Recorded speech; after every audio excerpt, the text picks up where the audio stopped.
With summer quickly approaching, we needed a picnic table to enjoy all of our outdoor meals on. But with no place for a permanent outdoor table, I set out to try to figure out how to make a folding one.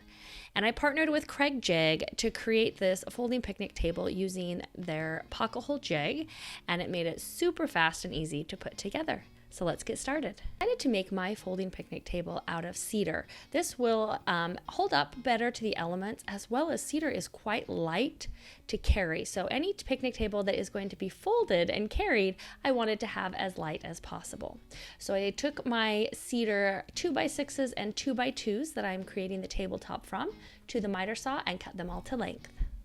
With all my pieces for the tabletop, I took them to the Kreg Jig and added 2 pocket holes on each side of my 2x6 boards.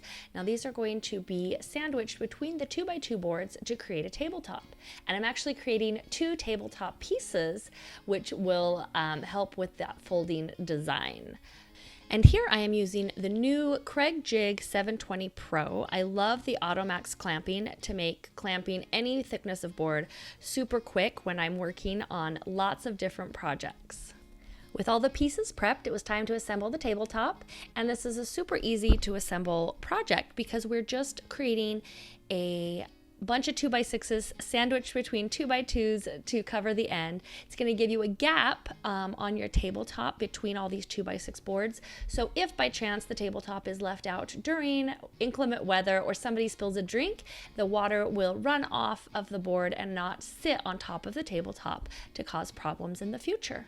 So I started by marking out where all of my boards are going to go, and then I clamped them. I used a face frame clamp to clamp them nice and tight to keep the top of the 2x2 and 2x6 nice and flush, and secured them with some blue coat pocket hole screws. And the blue coat screws are coated to be able to survive the outdoors. And once the first board was in place on the end, I spaced them out 3/4 of an inch and moved all the way down until I had all 9 of my 2x6 boards attached to my 2x2 on one side. The next step was to attach those 2x6 boards to another 2x2 to close up the other side. Make sure to keep those boards nice and flush. Use your face frame clamps and watch your spacing on this end to keep everything nice and square. And after I finished attaching all of my pieces for one of the tabletops, I repeated this to create a second tabletop. These 2 tabletops will come together when they are assembled and folded up to create one larger tabletop. Now comes the trickiest part of the entire process.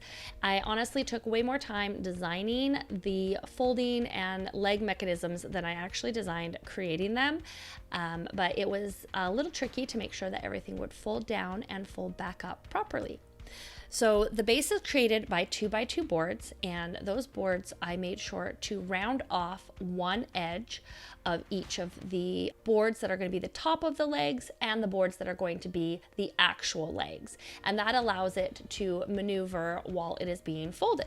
And I created just a simple jig with a scrap piece of lumber. I created a hole on it so that I could round over those edges.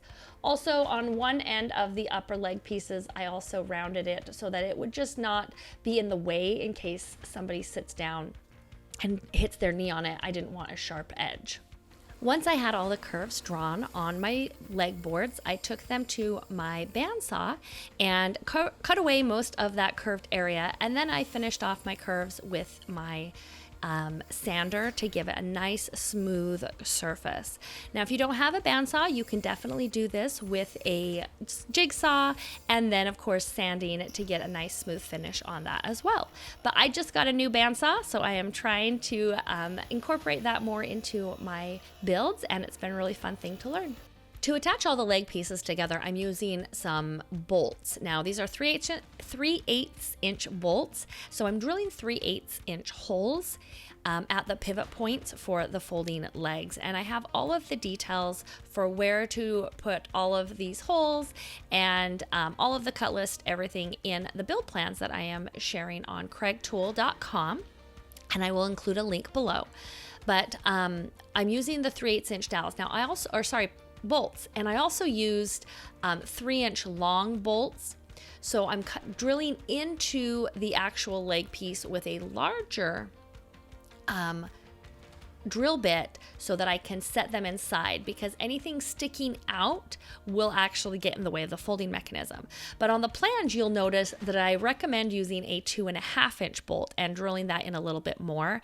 Even with a 3-inch bolt, with two pieces of 2x4 together, which should be 3 inches, I still had a little bit of the bolt sticking out on either side. And so I'm going to probably redo my legs with these shorter bolts to make it just smooth folding from here on out. Once I had prepped all the pieces for my legs, I went back over to the tabletop and I clamped it to my work surface exactly how it would be once it is set up. So the two pieces right next to each other. Then I laid out all of my leg pieces. Now it's really important to lay them out because this can be a little tricky, and so that you have all of the pieces properly set. The angled part of the legs needs to face up when attached, and then the two top leg pieces, the curved part will be opposite of the rounded part. So they'll be completely opposite, and that will allow everything to go together. I added some 2.5-inch pocket holes.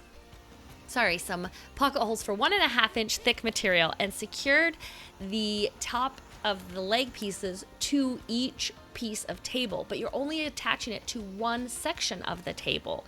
So the pocket holes are only on one side, the side that's curved, not the side that's fully rounded over, and then I attach it to the one side.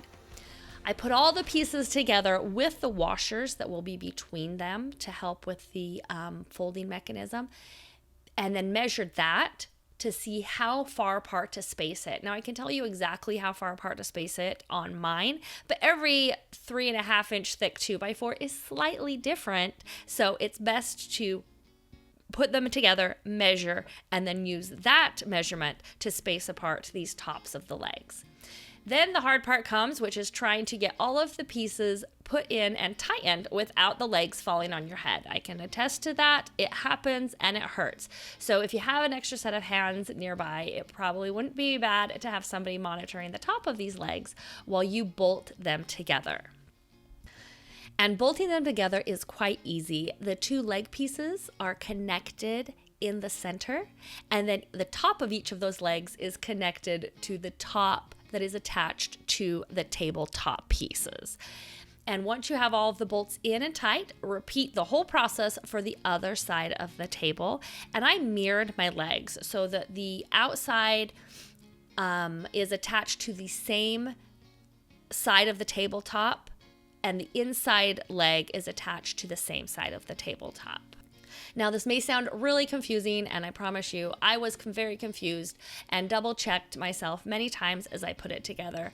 But once I finally got both legs attached, it was the exciting moment to test it out and see if the design actually worked. And I am happy to say that it did. And because this is a large table, you do require 2 people to be able to fold it up and put it down. But the great thing about it is I can enjoy my outdoor picnics, and I can pull it up and use it and then put it down and store it away because I don't have room to keep it out at all times. And I'm really excited with how this folding table came together. The design is really pretty, and I love the way it looks. It was easy to put together. One thing to note is it is a little wobbly. It's nothing you're going to want somebody to sit on top of, but sitting out to eat will be totally acceptable. I've thought about a few different ways that I might be able to strengthen up the legs, but I didn't like the way that would require boards that would be in the way of sitting up to the table. So for us, we're really happy with the tabletop, even if it has a slight bit of wobble to it, because it's going to be a perfect temporary outdoor picnic table that can be put up when we need it and taken down when we don't. And now I am super excited to get out there and enjoy summer. Thank you. If you like this video, make sure to hit that subscribe button. Leave a comment if you have any questions. Go check out those build plans in the link below on kregtool.com.